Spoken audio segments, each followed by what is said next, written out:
Thanks for tuning in to the World XP podcast. If you're enjoying the content, please drop us up, drop a like, and let us know your thoughts below in the comments. Also, please consider supporting our podcast via the link below. It really helps us out. Kevin, welcome back, man. We're in the middle of a conversation, so let's just pick up where we were. Thank you so much. Glad to be back. Yeah, 100%. Actually, before we pick up, do a quick intro so people know who you are and what you do. Absolutely. And then we'll just jump back into where we were. Well, my friend Eric is the host of the podcast, obviously. My name is Kevin Readen. I am a video game designer who enjoys a variety of other, myriad things as well, but primarily spend my time working on, right now, it's a small indie studio startup game that you haven't heard of yet. But I enjoy a variety of topics, and I'm always happy to join Eric and talk about things. So thank you for having me. 100%. So, slight backstory. I was on the way home from a game that I was coaching, and I was listening to a podcast, and I heard a stat on it that said in the U.S., 40% of children were born to unmarried women, and in the rest of the world it was 7%.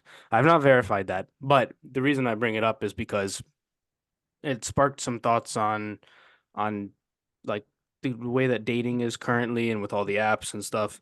And me personally, speaking to those listening, I'm fortunate enough to, I'll say, not have that problem. I guess, I don't know. There's probably better ways to say that. But so we were just chatting, and then so I don't pick us up where we were, and then we'll just go from there, I guess.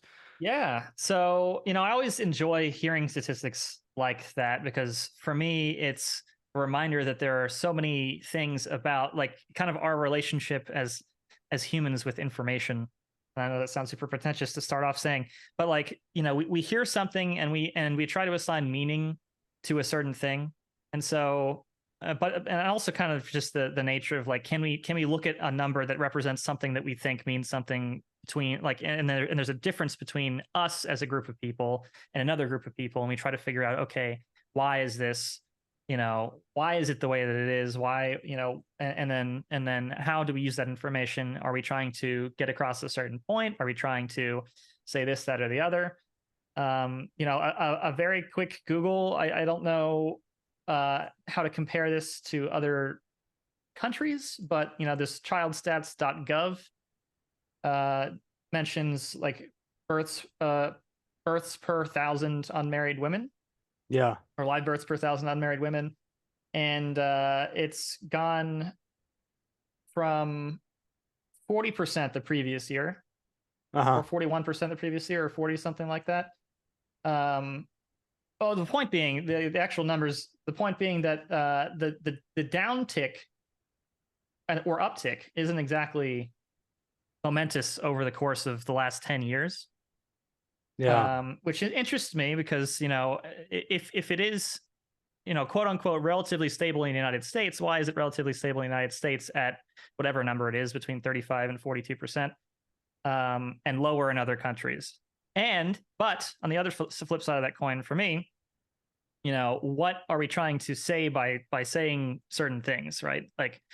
One could say that this statistic means that we are lacking something in the United States, or it could be, we don't have proper access to birth control and education, reducing the number of unwanted births in general versus births to unmarried women.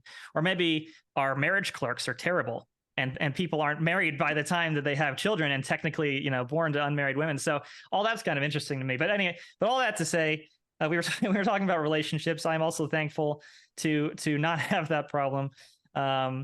I've been seeing, my lovely girlfriend since July of last year. We met online, and we were talking a little bit of, the nature of dating at our age and our generation. We met online, and I was about to give up because I as I was mentioning kind of very, very briefly before this, I'm not a huge going out guy. So bars, clubs, that kind of thing, where one might find a partner in a more traditional sense, weren't for me. And I knew that I wasn't getting out and meeting people in a more organic fashion either. I wanted to volunteer more often. I wanted to find interest groups for adults near me, and I wasn't really doing that. So I was about to give up. And she had actually just gotten back on to the online dating, and we met each other and very quickly, found that we loved each other, which is really lucky for us. But that is after having gone through that kind of long period of time of frustration. And I'd like to hear kind of your take on the nature of um, that experience for people our age or slightly younger. Yeah. So the first thing I want to mention, because I can hear myself listening to this if it wasn't me and saying, well, the uptick in the unmarried was because of the 60s and Lyndon Johnson and the welfare state. Okay, we've got that out of the way. Maybe that's the reason. I don't know. Um, yeah. So I don't. mm, I have a few thoughts. One thing that I want to touch on before I get to my take. You mentioned you were about to give up, and the reason that that's interesting to me is because you're not the first person to mention that to me. In a variety of, I had a conversation with a friend of mine recently.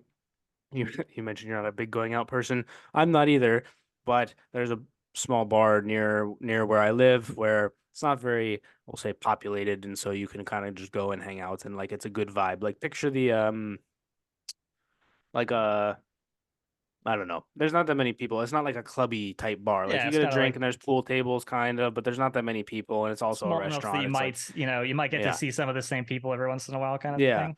Um and so a group of us were going and this guy mentioned to me also like, "Oh, I'm about to give up on this and that." And I was like, "Why?" Well, like what like it didn't click in my head. Like I understand that there's frustrations and all right, the definition of insanity is you repeat the same thing or you feel like you're repeating the same thing and expecting a different result. Um, but what I mentioned to him was I was like, just because you had a bad experience with one woman doesn't mean the next one is going to be the same way. And you can start to approach it differently in what traits that you like or don't like. And maybe she likes to go to, I don't know, Muse painting bar, right? Where you drink wine, you paint together. And you also like that. And that's a good thing, right?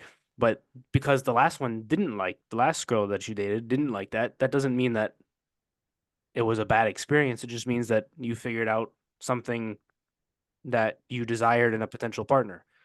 Um, And so that's interesting to me that you meant like what do you like what was going through your head in that situation when you're like I'm giving up or whatever because you clearly didn't because you were still on like was it one of those like oh, I'm giving up but not really like the whisper in the back of your head not really or were you about to just kind of stay away for a while like Well, I how probably serious wasn't. was the giving up? Yeah, I mean, I probably wasn't gonna, find myself a swamp and live out my life as a hermit. But I was definitely, maybe rather than giving up, I was definitely feeling, an acute sense of frustration. Mm, There were things that I wanted, and in particular, the ability to share um, my life, my thoughts, my, the ups, the downs with somebody else, and have them want me to exist, right? to be yeah, and I was finding that it was um more difficult than I had hoped, and this is probably the case for many people. I was telling you a little bit, I'm happy to talk about my personal experience. I was a little bit later to the dating game than most people traditionally are. I can give whatever excuse I want to come up with, right? Like I was focusing on school or whatever, but I still wanted to find somebody to share those things with, and I wasn't able to. And a lot of that, honestly, I've been very happy with my ability to gain a little bit of self reflection, right? And so you do hear kind of the extremes of like an external locus of control. I'm doing everything I can, but the world has it out against me, and I can't find somebody to love me. And while I understand the depths of frustration that can bring, for me personally, it was more of a I just want to know how I can improve myself, whatever it may be, or make use of my circumstances, whatever they may be, to find somebody who compliments me as I am and as I want to be, rather than like I want this, that, or the other. And obviously they're wrong. I'm not wrong. If I'm a catch, gosh darn it.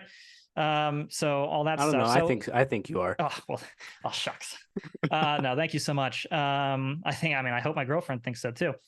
Um, but so it wasn't so much just a straight giving up, but like I don't know what I'm doing or what I'm not doing to see zero results. And all the I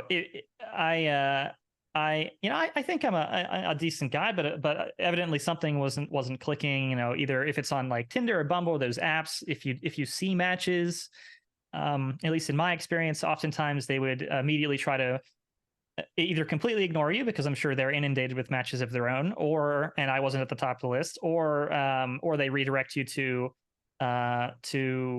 other endeavors. They're trying to get you to buy their whatever, or follow them on Instagram or whatever, which is you're doing your own thing, but that's frequently happening kind of eroded the desire to put myself out there, because every rejection felt like a personal rejection of worth, even though obviously I shouldn't.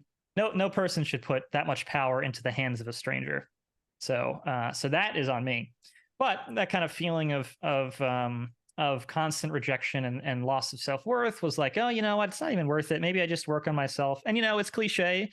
Oh, when you stop searching is when you find it. But there is a grain of truth, right? There is a grain of if I and I did decide to focus a little bit less on I'm searching for this specific thing. I want this, that, or the other in a partner, but instead, okay, so I'm going to spend some more time, like I'm going to enjoy my time at the gym. I'm going to try new and different types of foods that maybe are more healthier.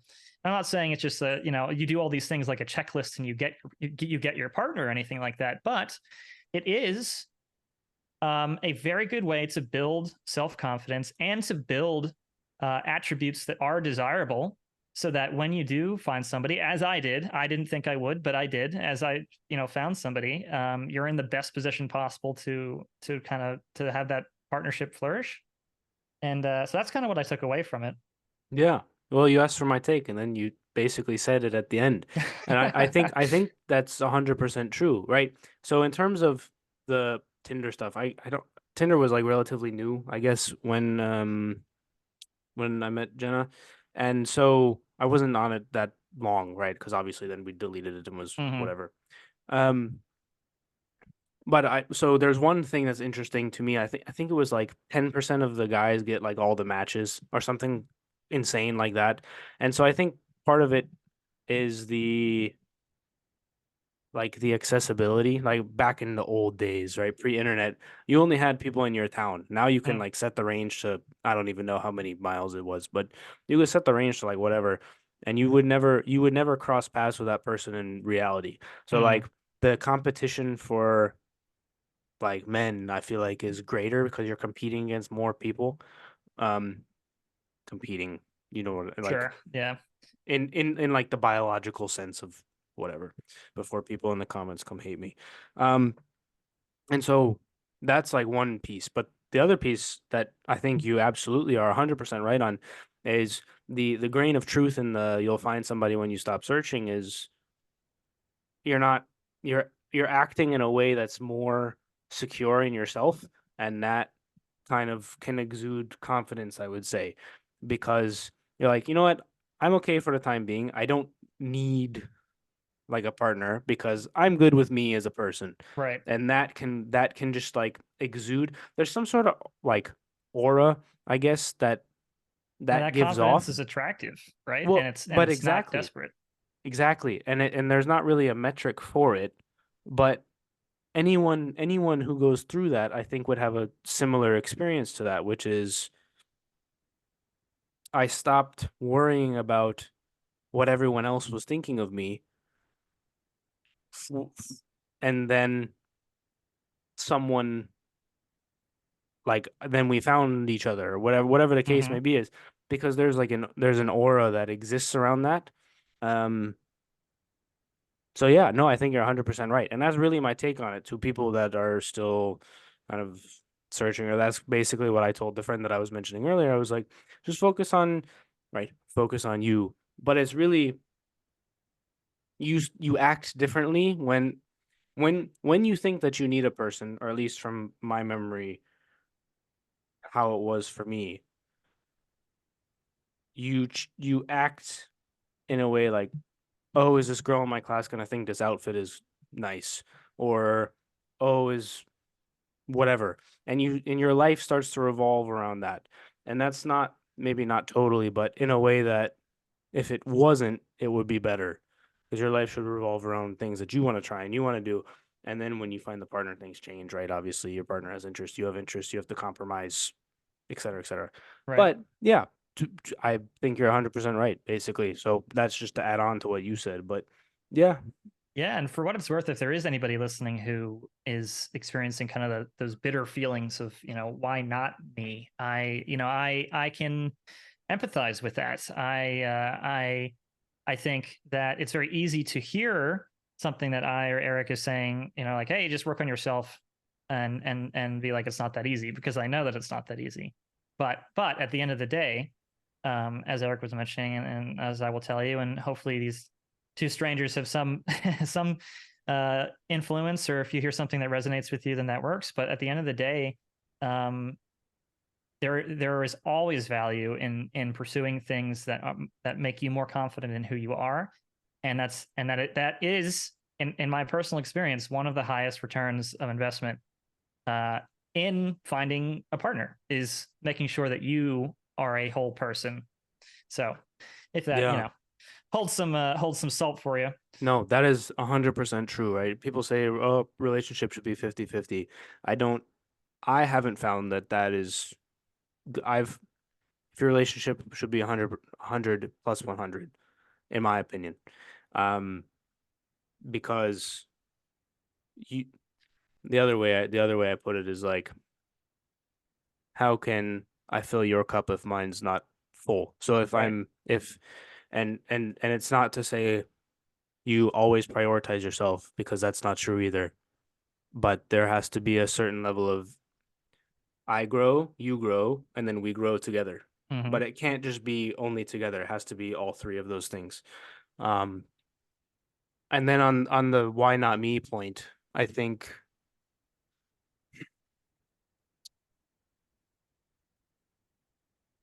a lot of that is luck, right? Things might not work out, and it might just be a mismatch of whatever.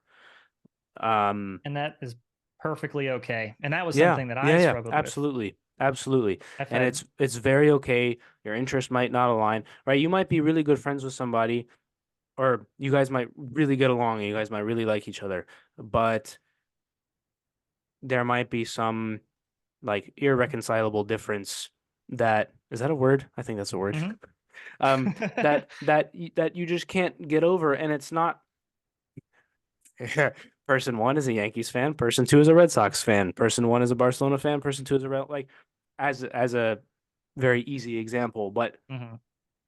and it personality based, whatever the situation is, and that is 100% okay. There's a gazillion people in the world, um, but it's important, I think, to take that as a learning lesson, like a something to be learned.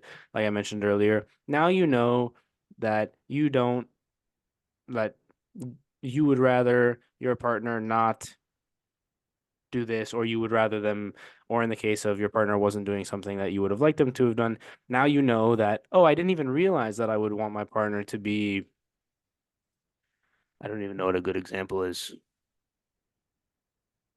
Uh, I mean, I you, always think of it like, how do you like splitting chores? Like, yes, I need I need exactly. I need my partner to be able to, whatever, take out the trash because I can't stand it. Yeah, And it's okay if you find somebody who also hates taking out the trash. You either decide, are you going to work through that, or it's okay to say, maybe that's the thing that breaks the relationship. yeah, or you But do it's also rock, paper, okay. scissors every time. But it's also okay to know about yourself. I can't do this, or this is something that is important enough to me to matter in a relationship. So Yeah. that's kind of the vibe I was getting. No, 100,000%. I totally agree. All right, now let me let's get to the video game stuff. Moving on. Yeah, moving on. No, but to kind of wrap up, I think that it's simultaneously easier and more difficult. It's easier to meet people, but because people have so many options, it's a lot harder to get something that maybe is more meaningful because the options are there. It's um another thing with that friend.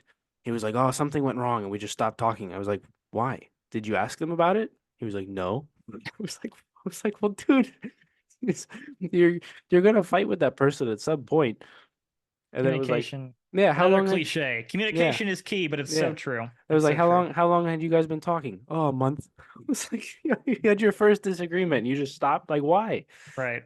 Um, okay, let's see. So you mentioned tech layoffs. I don't know anything about tech layoffs aside from what Elon did when he bought Twitter, but that was like what, 2 years ago or something like that. I don't even know at this point. So yeah, what please learn me. So, when I was mentioning that, we've seen, especially in the video game industry, but I think tech in general, the last couple of years, we've seen a lot of people losing their jobs. We have, I think most recently, probably was it earlier this week or last week? I think it was Sony closed the studio. It might have been Sony. One of the big names closed the studio. Oh, Google. You Yeah, I was gonna say keep you going. Google. I'll keep talking. Closed the studio and had a bunch of layoffs. Before that, we've seen a Yes, 900 PlayStation employees. right. More of the big giants. Right. I think Riot has seen some layoffs recently. I think EA EA is cutting EA, 5% of Blizzard, their Activision, workforce. Blizzard King, right? Microsoft, and it's happening.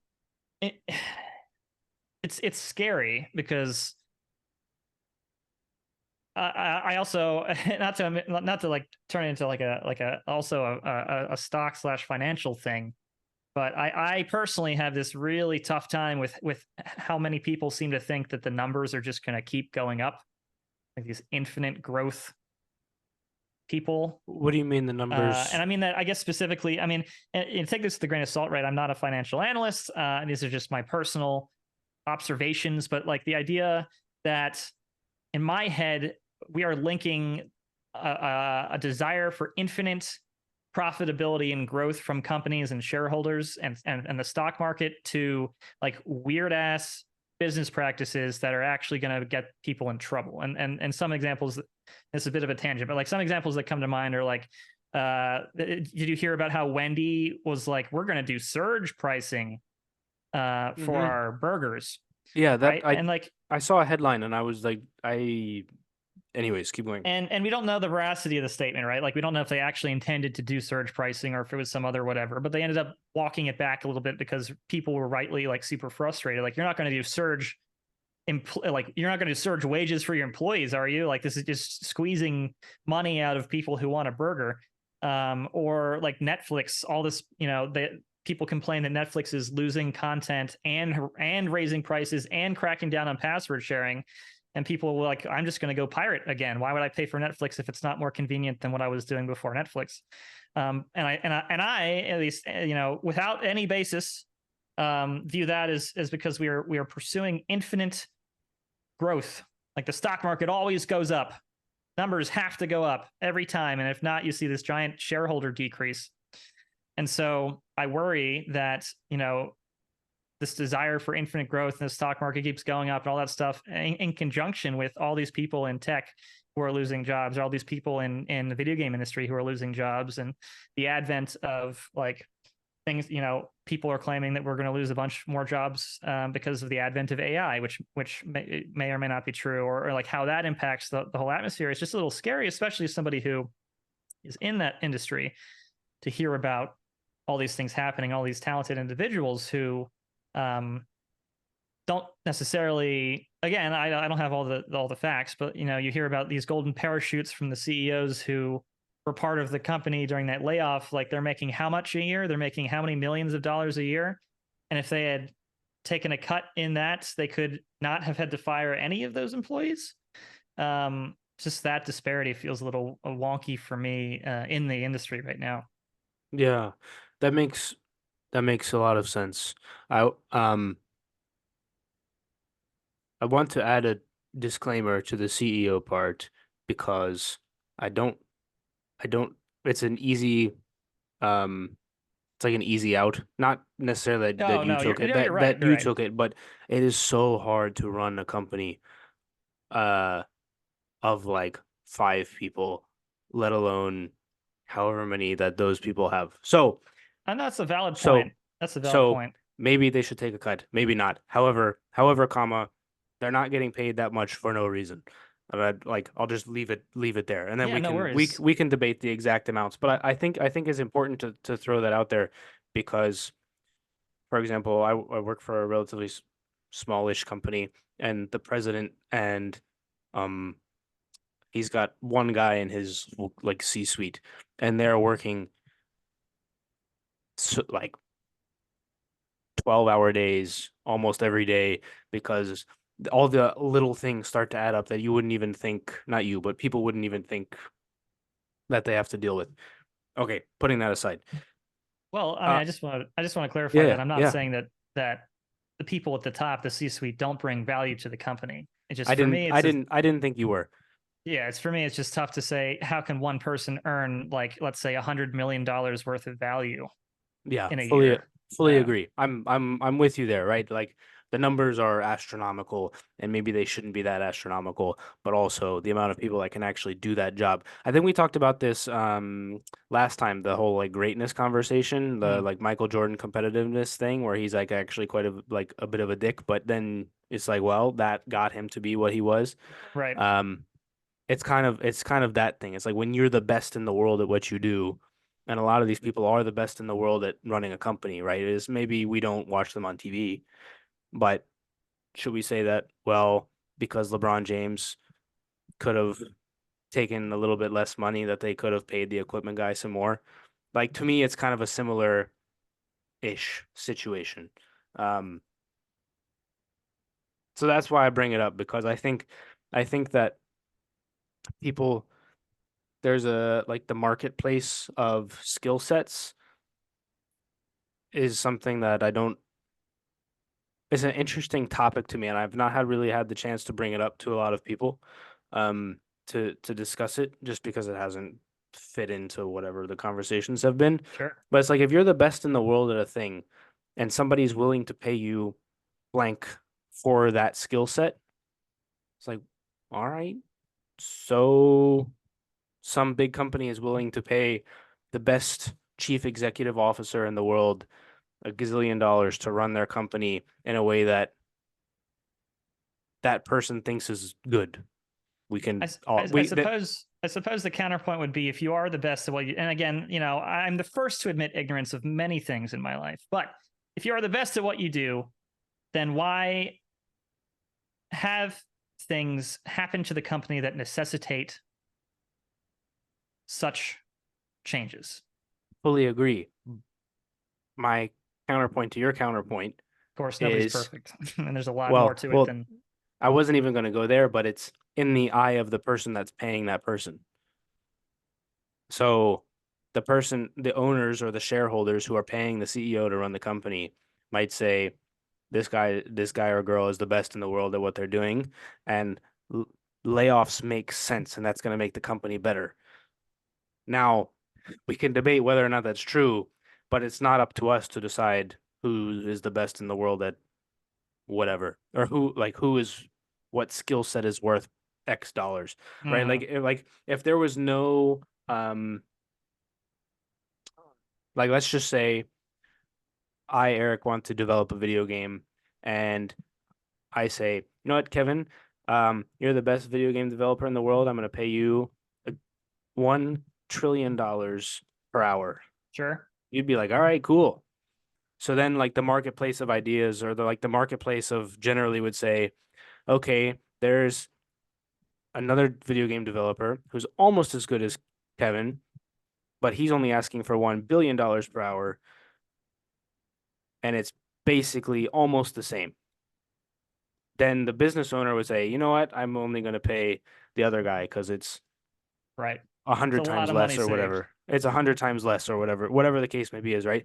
And so then it kind of balances out. It's like, how much are you willing to pay for the extra thing that Kevin gives me? Right. And so then it And kind of like works itself out that way. And I think we like lose the obviously that nuance that these are people's like livelihoods at some point, though, right? you do for sure. And so that's where you get into the issue of, okay, so this guy is just looking at a spreadsheet of like, okay, I've got a gazillion employees, and if we cut this department because we don't really need it, then it saves us this much over here, and the shareholders like it over here. And then from a macro level, you're like, okay, that makes sense. And then what you lose is like exactly what you said. That's a person that you just laid off who now doesn't have a job anymore. Um, and so it's difficult when you're running a big organization like that because what it, hypothetically, let's just Right. if this department is losing you money, what if a bunch of other people end up losing their jobs after? Right. So I don't know if that's true or not, but it's like the moral train question. Like if you flip the switch, it only runs over one person or Hmm. five or whatever. It's kind of like that. It's like, is there really a good answer? And so these people that are in those positions only look at numbers anyways. So for them, it's not even for them. It's like, I don't know. Right. Do Whatever they care? Do numbers they? work. Yeah. Um, I don't know. I just, like, yeah, I think I don't know. I think it's a lot less cut and dry Oh yeah. than a lot of people make it out to be. And so, of With course, it's also with easy for me to sit here and say whatever I believe without solutions as well, right? Sure, yeah. So if they provide solutions like, hey, pay them the big bucks. Now, with that said, a lot of what I think it's like absurd the amount of money that some of these people are making, but I don't, yeah, I don't think we really disagree on it that much. But like I said, I think I like putting nuance into this. I think um I don't know. I think it makes things more, I don't know if fun is the right word, but it adds a layer of discussion rather than just some guy that's spouting off whatever me. Sure. So it's like we add a layer into discussion. Where were we? Oh, layoffs. What was the other thing I was gonna say? I don't remember. You were talking about Wendy's doing surge pricing. Yeah. Oh yeah, so Surge the other thing pricing. with the market of pricing, right? If we really had a free market, I feel like if Wendy's did surge pricing, they should be allowed to do surge pricing and then just no one would buy it. And that's how it should work. Like people should talk with their dollars. Hey, I'm not going to go to your store anymore because you're doing a stupid thing. I don't know. Yeah.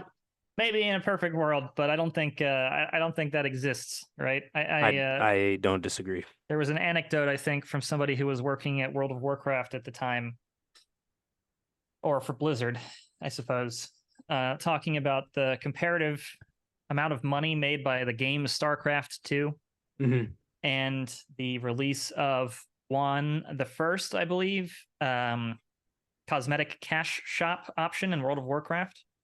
And I forget what the numbers were, but it was telling. He said essentially that the amount of money made by like the first cosmetic horse thing released in World of Warcraft through the cash shop was on the order of 3 or 4 times, I think, the entirety of the money made by the game StarCraft 2. Wow. So I would love for there to be some like, we keep hearing, or at least I feel like I keep hearing in the video games industry, or not even the industry, but just people in general. Oh, I hate these $70 games that you then have to buy a battle pass, and then there's still DLCs, and there's still cosmetic purchases, and the $50 horse arm or whatever. But as frustrating as it is to feel drowning in a space where you don't want to have to pay that for the entertainment, there is a reason that they still do that, and that's because there are there are enough people who are able to make more money off of one DLC transaction or microtransaction than the entirety of a well-crafted game. And as long as that's the case, it's going to keep happening. So I bet you, again, it's easy to look at macro numbers and come up with something. I would love, it would be interesting to see are there any areas of the country where Wendy's has a monopoly, where surge pricing would negatively affect people who find that Ooh. they can't afford healthier food options. Obviously, that's like a super niche example, but it's interesting to me to think like, yes, in a perfect world, in a totally free market economy, people can say like, Wendy's, I'm not paying surge pricing Wendy's. I'll go to McDonald's next door or whatever. And I wonder how many times that doesn't align with micro experiences. Yeah, probably loads. That's a very good point to bring up. Um, yeah, I have no disagreements with that. FIFA is doing the same thing, by the way, with the FIFA points. Mm-hmm. Um, and people keep saying don't buy FIFA points, but EA keep releasing things that require FIFA points, and so enough people are still buying them. Um, which sucks because, right, you want to say, hey man, you don't have to do that. Enough people buy your game as it is. Like you don't have to be squeezing every penny out of people. But for them, it's like, why do we care? You're still buying it. Right. And I'm ultimately guilty their of it objective too. is Yeah. to get more money. And Yeah. again, that kind of, and I again, like, unfounded, but how much of that is the infinite growth shareholders deal, right? We every Lots year has to be probably. more money, more money. Lots probably. I do wonder what inflation goes into that, right? Because the number goes up, but the dollar is worth less. So what actually matters in that point as well. Sure. So the infinite growth kind of conundrum, I think it will continue. The number itself will continue to go up. Um, And and that compare that to, food prices, cost of living, yeah, higher education costs, the housing costs, or, yeah, does number go up mean that we can support the disparity? nope. Probably not. Yeah, probably not. And that's another thing because people say, well, then wages are not increasing enough to cover that. And then people bring up the minimum wage thing. And to me, I not to, well, we've really ran off video games here. But but to me the minimum wage thing is it's not a let me see if I can word this properly. To clarify so that I know better what we're talking about, when you say the minimum wage thing, So people say like, oh, minimum wage should go to $15 or whatever, mm, instead of 7.25, I think it is. Um, I don't think people should be living off of a minimum wage because that should be right. Again, this is a perfect world, but you run into a situation where uh, I feel like economics are both very simple and very complicated at the same time. So it seems like a very simple solution to just raise minimum wages, right? That makes sense on a like surface.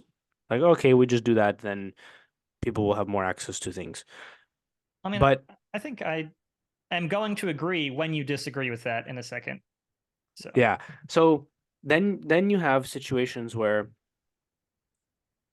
raising the minimum wage is doable by a Walmart or an Amazon or one of these giant companies. But some mom and pop shop that's employing some like their neighbor's 16-year-old kid who wants to work during the summer, like that will kill that because they don't have like the the macroeconomics of the big companies, the EAs, the Amazons, the Walmarts, whatever. It it doesn't work with the like I feel like everything should be, and I say this about politics too. I feel like everything should be way more localized. You've got your, oh, that's my friend's restaurant. I'm gonna go there, and that's my friend's dry cleaner, and that's my friend's whatever. And like the local economy should be what, right? I'm going like way down into like rabbit hole of perfect world kind of small government type view, but it doesn't it doesn't seem to work because I don't think somebody should have to live off minimum wage because I don't think like I feel like that's a education and skill set problem rather than a minimum wage problem, if that makes sense. I hear you. I think I disagree with some things. Sure. I think raising the minimum wage by itself is not going to fix Yeah. anything, but I think I view it as from a slightly different angle in that the systems that are in place that are meant to support and help any given person to live a life don't exist well enough to allow that to happen. What do And you mean so by that? and so part of that is like I don't so I do think education is extremely important, but I don't necessarily think by merit of being educated you'll be able to always find a job. Can I clarify? Can I clarify that? Sure, yeah. Education slash training slash like you have a skill set that is uh worth X amount in the market. Sure. So Okay. so maybe it's you don't go to high school, but you still become a plumber and you make 80K a year, right? Something like that. So that's more of what I meant, rather than Gotcha. just like going to college or whatever. It doesn't have to be Understood. college. Yeah. Understood. Yeah. I mean, yeah, vocational school is really good return on investment. But I guess so. So for me, part of it is, of the underlying systems around a bunch of stuff. So for instance, I don't believe that things that are required to live should be heavily privatized. So like health. So the easy one to jump on, like price of insulin, you Hmm. know, literally required to live. Somebody else, like it is privatized for profit. So that's an example of a system that I think isn't properly managed. And those kinds of systems, I think, are much more impactful if we were to fix things like that than purely raising the minimum wage, because purely raising the minimum wage means that there's just more money that other people are then going to charge those people for and will be in the exact same place but with higher numbers. So that's kind of where that's look at it right now. Can we go on the insulin example for a Yeah, second? sure. So in my head, right, I agree. Price of insulin is too much. But to me, that's not a problem of privatization. That's a problem of governmental overregulation. Because if you had company A that they figured out how to do insulin and they're charging blank amount to do it, and then company B figures out how to do insulin and then they charge for less because they're like, hey, we want this business. And then company C is like, oh, we're gonna make fake insulin and we're gonna charge it way less, and then people realize it's fake insulin, right? There's a so it puts a level of responsibility onto the citizen, but the competition of right, no, the health insurance and the like that whole like the health insurance industrial complex, if you will, where you have regulatory capture with the FDA and things like that, I think do more to increase the price of those things than I think the private if it was fully privatized, I think it would be less than if the government was involved. I respectfully disagree because from what I've seen, people will pursue profits to the detriment of others. And a perfect world of pure privatization like that, I don't think exists. And I don't think that healthcare should be something that people enter into with the desire to make money. Sure. So I hear that point. Let me clarify one other so you okay, people want to make profit for the detriment of others. We can I don't disagree with that really. What I would ask of the of a consideration would be if people are so driven by profit, if they kept their prices high that another company came in with lower prices and they went out of business, wouldn't they also lower their prices? And then it would keep it at a sustainable level where you would have, so let's say it costs $5 to make a dose or whatever. And the first company is like, okay, it only costs $5 to make it, but we're the only ones that are doing it right now. So we're gonna charge 20 for it or whatever. And then the next company comes in and is like, oh, we're gonna charge 15 for it. I mean, If with what capital? Like, you don't see too many giant ISPs breaking into places that you know that the major ISPs currently have. Like, where are these other companies suddenly gonna have enough capital to compete with getting crushed by the people who have the money and the lawyers to do the things that they're currently doing and well, have the but money to that's do? because they're in bed with the government, is what I'm saying though. Like we're like maybe what I'm saying is not realistic tomorrow, but I don't. So fair point. But I believe that it's because the government is involved that we got to the place that we were, is what I'm saying. I think I still respectfully disagree. I do think that there are things with the government that I want to change, and we do not live in the perfect world where a government actually cares about its citizens above itself. But I do think So what it I'm saying is they make it harder for another company to come in to then, right? So using the $5 production sure, example, if if everybody gets to around, okay, well, we can get to like $7 charging, so that way we can pay overhead and keep the lights on and buy the warehouses and yada yada. right. And the other company's like, well, we can get to 675, right? You get around to this place like because no, in my opinion, you're not going to have some guy being like, nope, we're going to keep our price at $20 because they will go out of business because people will just go buy the other one. Now, with that said, the way that the government is now, I think, doesn't allow somebody to come in and do that because using health for an example, it costs so much to go through the clinical trials with the FDA, which maybe that's not a bad thing, right? We want drugs to be safe and effective and we want them to work. Um, But that's I guess what I'm saying is like there's a prevention now because of where we are Mm. with the system that we can't that now it is almost impossible to actually have that part. Um Maybe we disagree in solutions then, because I agree that if there are, for example, a company or companies that lobby so that they are the only ones who are allowed to do the thing because then they somehow make it so that the government makes it so that it's difficult. I think mhm. that's wrong. I Yes, agree. I agree. But I think maybe we would disagree in the solution to that problem.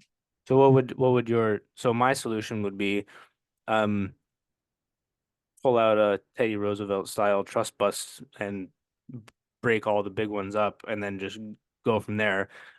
So obviously there's more nuance to that, but like Sure.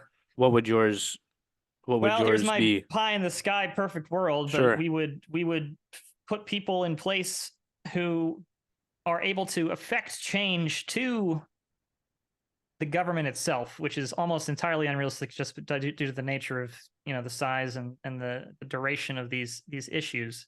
But essentially, make it so that the government actually did work for the people and that it was meant to represent the best interests of the people, including making sure that the drugs are safe, but not preventing capital, not preventing new entries into the market. So let me ask you this then. Would you want let's say that there's still an FDA. Would you want the head of the FDA to be an elected official? Um,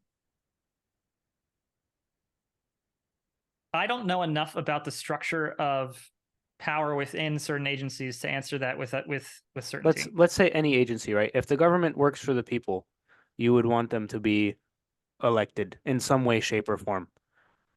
I Oh, Yes, I would. yes, I do. But I also think that there are ways to influence unduly elections and would therefore want there to be some way to ensure that who was elected was either qualified or shown to have the interests of the people at heart, which is obviously not something that you can just like, oh yeah, we can look into their mind and see that they're a good person. But this is the perfect world. So So I don't disagree with anything you say. So for in my head, instead of as the solution, instead of taking that chance, you take government out of it completely because the enforcement it's not because that everyone is good. It's because government has a monopoly on like the enforcement of a thing and they can put you in jail for it instead of just a bad business just going out of business. That's why, like boiled down, Sure. very simply put. But it's like if you have a big company that's working with the government can just make it that way. Right. Versus, And I would see that change if I could. okay, well, fair enough. I don't think we're that far off, you know. No, we do have some yeah, some middle ground there. Yeah. But yeah, I don't, yeah, for sure. Okay, so let's go to, what was it? I'm pulling up your text again. Let's go to uh what was the other things you mentioned? Why, so you, the other two things you mentioned were AI and why some games are succeeding and others are failing recently. So which one do you want to go with, one or the Oh other? Or gosh, do you well, have specific examples for the why some games are succeeding and failing? uh yeah, I think that's probably safer too, since I'm sure everyone and their mother's talking about the advent of AI, especially with the volatility of certain things right now. So yeah, we can talk about yes, it's a yeah, go from government to dating to video games. I love it. So yeah, so in my head, the one that comes to mind recently is Helldivers 2, released recently Okay. to much acclaim. I have not played it enough, but it's fun and it's fun and it doesn't take itself super seriously, but it does value its own quality. And I think part of the success is that it caters to what it is very well, and both kind of like I said, it takes itself not too seriously, but enough that it's showing off what it is, and it doesn't try to be uh, everything at once. How can we reach the most number of people and get the most money out of the most different types of people?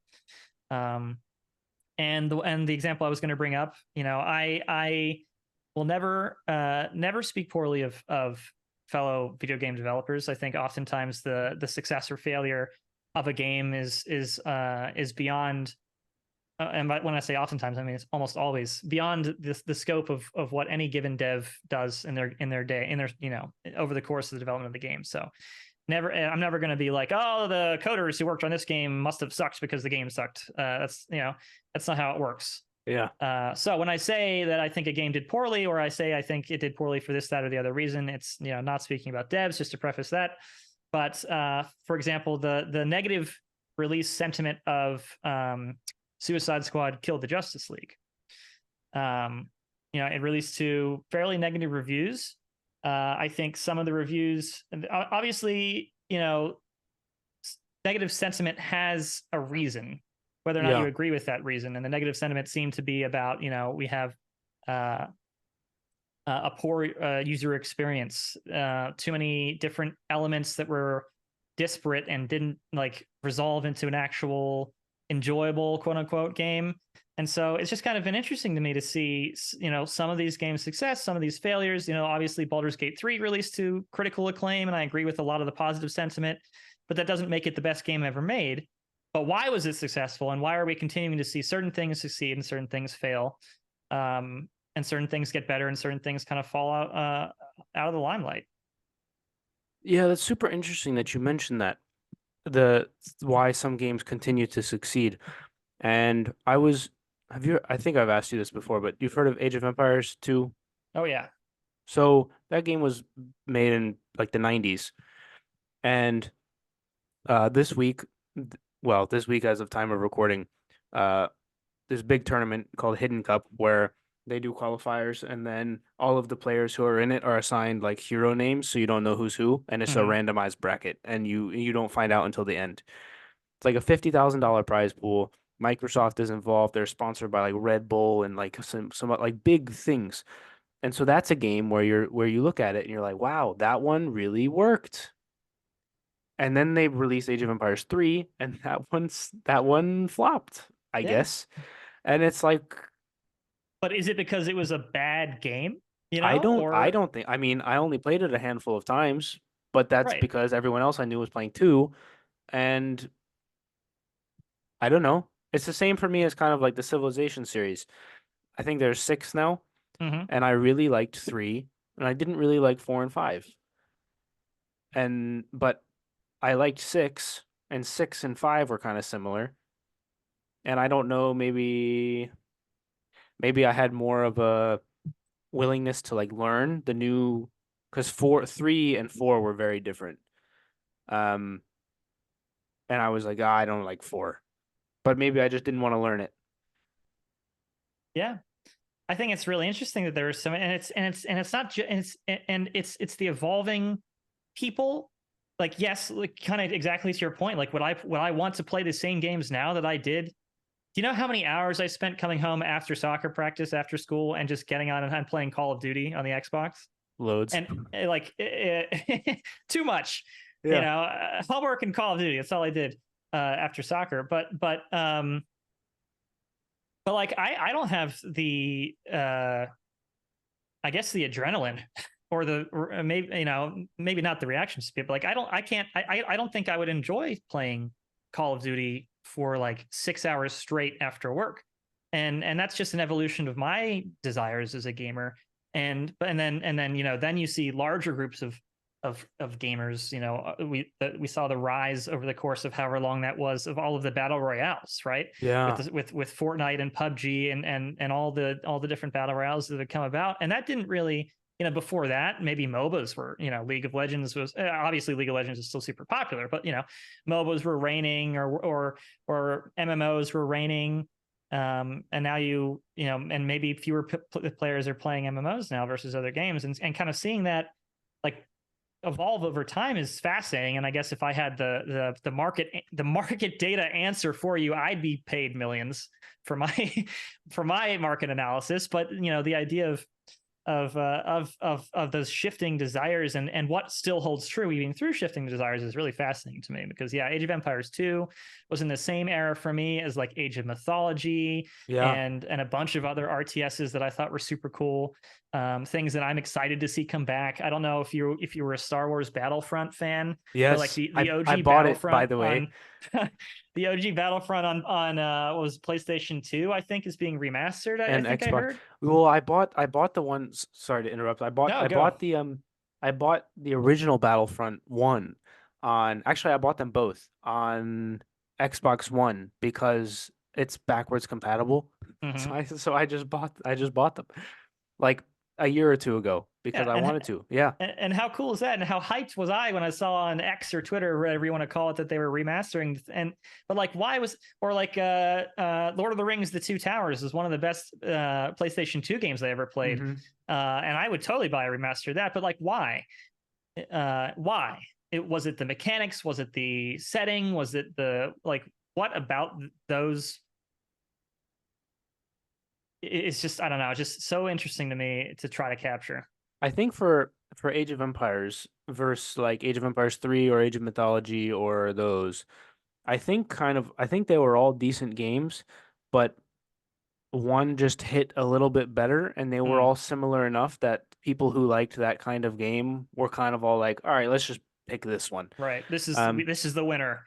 yeah, because Age of Empires 2 now has so many civilizations and so many, like the original I think was called Age of Kings or whatever, and then there was the Age of Conquerors edition, and then there was the definitive edition, and now there's like a gazillion civs and a gazillion new techs and a gazillion new buildings that like if you went from the original game to now, you'd be like, it's not really the same game other than what it looks like on the screen.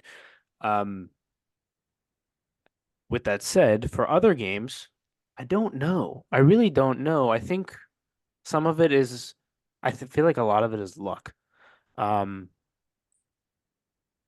because for example, the Battle Royale scene, Fortnite was super popular for a little while, and then PUBG came, and then it feels like everybody tried to jump on the boat. And then if you just do it slightly better, like if you're first to it and you have a good game, you'll probably do well. But That's a really good point. if the second people that do it are better than that, I feel like people will go to that one and not try the third one. I think first to market, hugely powerful. Yeah. I mean, Fortnite didn't start as a battle royale, right? Yeah. It started as the what was it, zombie survival or something. But I don't remember. they were able to recognize like, hey, this is going to take off. So so they recognized the opportunity, and they were first to market, or close to. And Hmm. then I feel like there's probably space for, as you were kind of mentioning, like up to 3 or 4, probably 2. The Goliaths, and the one that comes to mind is MOBAs still, right? So you see, I worked on Smite for a while, uh, which is, for those who aren't familiar, is kind of the third most popular MOBA behind League of Legends and Dota. So I kind of feel like there's like you got your big one, maybe your big two, and then you got maybe a third or fourth place, and then everyone else doesn't have enough market share of players to survive. So yeah, capturing that, okay, first to market, or first to this idea, or as you mentioned, like just doing it that much better. And it doesn't have to be that much better. It has to be just enough better that there are more people saying, I'd rather play this than that. And suddenly all their friends would rather play this than that. And there you have it. Yeah, because you have the online player base, and if no one's playing like the fourth option of whatever genre of game, I can And never find a match, or I right, can never find a game, or the lobby's never full, or whatever. So I guess I'll just go back to the one that exactly. everybody's At playing. what point, even if you love the game, do you just give up because you can never find matches? Yeah, exactly. And for the sports games, um, that's super interesting because you look at an EA, for example, where people are very fed up with FIFA and how it's run and the gameplay and like the things that are broken.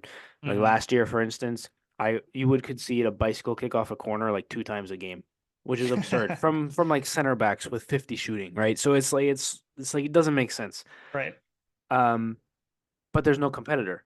The competitor is Pez or like Super Mario Strikers, which is really not the same thing.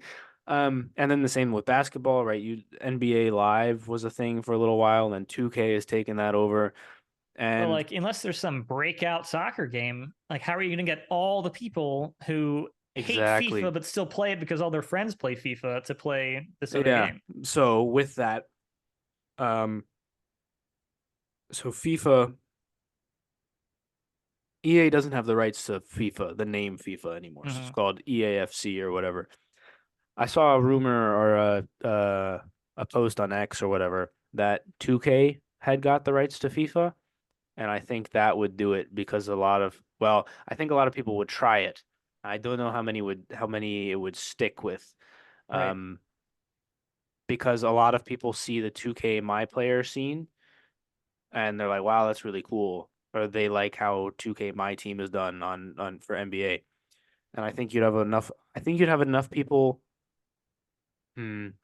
A lot of it also with FIFA specifically, a lot of the content creators would be very influential. So Oh yeah. if all the big content creators were like, "No, we're playing FIFA 2K or whatever it's called," then I think you would see a lot of people start to go over, but then they would be influenced by the views. So if after 2 weeks after the game released, views tanked because people were like, "Yeah, we'll just stick with EA's version," then they would probably go back to EA. So I don't know. Yeah. I mean, like I said, if either of us had the perfect tied up in a bow solution to that, we would be very, very rich. But but it's still interesting. It's still interesting to think about, and how, and especially for me, because that's also like of professional interest. How can I uh, care about how people interact with these games, and how can I, I'm not out there trying to squeeze every dollar from the player, but I do care about, like, how can I engage my players with what I'm making. Um, and How and do you that think about that when you're developing a game? Because the reason I ask, obviously for gaming, but for other content as well, the because attention is almost a commodity now. Oh yeah. So how do you view that? So for me, a lot of it is, when I design with player expectations in mind, both making sure that the things that they expect to happen generally happen, and that they have things happen to them that are beyond and hopefully exceed their expectations. And from the like engagement side of things, a lot of it for me is resonating with a unique element. So, what do people resonate with that isn't the exact same as everything else? and I know that's kind of super vague, but for instance, on the expectations thing, if I think that I have the best idea ever for how to change a specific keybind. I think we talked about keybinds before, a specific Yes. keybind on a controller, and I think, oh, it's this because okay, it's better for like it's better for the neutral like left-handed, right-handed, or it's more ergonomic or fewer keybind. But people are so used to the right trigger button doing the right trigger thing that we shift it, even if I it's can add yeah, something? go for it. I noticed this Jenna was playing Hogwarts Legacy the other day and she couldn't beat a level which was just like jumping from platform to platform or whatever. And I didn't even have to ask her what the controls were. I knew that A was probably jump and right trigger Right. was probably sprint and I was able to do it without having anyways. Exactly. So, and if I spend like $10 million and figure out that it turns out that it's actually easier to have jump on Y, um, everyone, even if it's true, quote unquote, nobody's going to do that Yeah. because again, I need to break into that essentially like break into that market of the mind where I can be like, hey guys, no, I promise, like try it, and then it'd have to be people. But yeah, anyway, so keeping some things within player expectations to provide that sense of familiarity or comfort or like or quality level. I expect to not have my game crash, but being able to surprise them pleasantly, which is the hard part, right? Surprise them with like, oh, that's cool, or oh, I didn't see that coming, or oh, the quality of this writing is better than I thought, or oh, the voice acting is actually good. And then on the flip side of that, besides the expectation side, is the engagement side for me is, find something that resonates with, whichever type of player you're trying to find. Are you intending to get like grim dark Warhammer fans, right? Then you're probably, you know, uh, to go against expectations. Maybe you have like a fluffy dog you can pet in one of the blood stained ships, and that's like a moment of clarity of like, oh, that's kind of, oh, I didn't expect that. And then the rest of the time, you're burning heretics in the name of the God Emperor, right? And so, but it's that I love this grimdark setting. I resonate with the grimdark setting, and I like puppies too. And so, and maybe this is a little bit drawing, but kind of like mixing that, everything is of a quality that players expect, but there is more there than they expect, and more of what they like is kind of what I target. Are you super tapped into other maybe like competitor games or games of the same genre to help you with ideas and stuff I or is try it to be. market survey like do the companies do like surveys or Depends on the company, but a lot of it's like research about what types of players one might intend to target, which is, you're probably going to find that in any of the big names. Like, hey, we know we want to find players who like to shoot things because we're making a shooter game. That generally tracks. What do other shooter games in the same genre do, either marketing wise, that we can build on? What do we think they do well, or what do they not do well, and what do we want to do differently, if anything? Hopefully something. Not speaking to my company in particular, just like in general, to to um, to bring in people who would otherwise play this, the 10 other games out there. yeah, makes sense. Do you want to I don't do you have other things to add on the subject? I don't think I have anything else to add because No, kind of I just play the same like three games and it's been the same three games for the last 10 years. yeah, no, it is. I will say it's tougher having worked in games now to find the time and enjoyment to play games without thinking of work, which is unfortunate. Yeah. Do you want to touch on AI or do you want to save that for next time? I bet you we can save that for next time. I bet you things will happen that make it a even juicier conversation. Yeah, yeah, for sure. All right. Well, I feel like this is a good place to close it out. You got any last nickels for people listening? Oh, Are you still streaming? not very frequently, but I do have a plug. If you're Yeah. interested in charity, I do this thing every year. If that's cool, if I talk about that real Yeah, yeah, quick. for sure, for sure. Yeah, so it's something called St. Baldrick's. This is my 8th year in a row doing this. I end up shaving my head, or having my head. I don't do it. Somebody else shaves my head for charity, for to combat children's cancer. So if like, hate to plug something, but if I'm going to plug something, it's Plug it's it. at least a charitable charitable cause. But if you're interested in that, I can give you the link, Eric, or Yes. whatever. But St. Baldrick's, my participant link is NECO Nico. That's what I go by on the internet. But other than that, I always appreciate being on the show with you and talking about just a variety of things. It always broadens my horizons, which is I aim to do every day. So I really appreciate you having me on here. Yeah, yeah, for sure. And likewise, I love the I don't even know if you can call it sparring, but like the mental just back and forth, the considering things I hadn't considered before, everything like you said. Yeah, 100% agree. That's why I keep inviting you back because it's a lot of fun. For those listening, the link for St. Baldrick's will be in the description, and if you have any questions on it, you can relay them to me, or and I will relay them to Kevin, or I don't know. We'll make it work one way or the other. Um, yeah, catch you guys next time. Peace. Take care.